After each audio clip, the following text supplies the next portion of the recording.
بسم اللہ الرحمن الرحیم۔ ہمارے ایک دوست احباب ہیں، انہوں نے مسئلہ پوچھا ہے کہ امام کے پیچھے اگر ایک رکعت نکل جائے تو امام جب سلام پھیرتے ہیں تو آیا ایک سلام پھیرنے کے بعد ہمیں دوسری رکعت کے لیے اٹھ جانا چاہیے، یا جب تک کہ امام دوسرا سلام نہ پھیر لے اس وقت تک ہمیں نہیں اٹھنا چاہیے، یا اگر بعد میں اٹھ گئے تو بھی کیا ہماری رکعت پوری ہو جائے گی، ہمارا اٹھنا صحیح ہے؟ اگر پہلے اٹھ گئے کیا تو بھی ہمارا اٹھنا صحیح ہے؟ تو اس کا جواب یہی ہے کہ جب تک کہ امام پہلا سلام پھیر لے تو اس کے بعد تھوڑی دیر انتظار کرنا چاہیے۔ کیوں انتظار کرنا چاہیے؟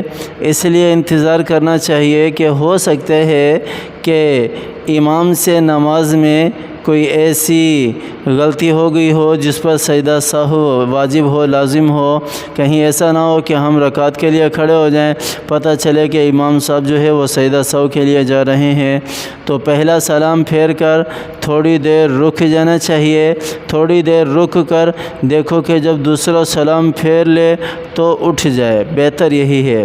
اگر پہلا سلام پھیر کر اٹھ جاتا ہے، اگر سجدہ سہو نہیں کرتا دوسرا سلام پھیر لیتا ہے تو بھی ٹھیک ہے، تو بھی وہ اٹھ کر اپنی رکعت کو پورا کرے، اور رکعت پوری کرنے کے بعد پھر وہی جو ترتیب ہے، پہلے اتحیات پڑھے گا، پھر درود شریف پڑھے گا، پھر اس کے بعد جو دعا ہے وہ دعا پڑھے گا، اور دعا کو پڑھنے کے بعد پھر جو ہے وہ دائیں طرف اور بائیں طرف سلام پھیرے گا، اور سلام پھیرنے کے ساتھ ہی اس کی نماز مکمل ہو جائے گی۔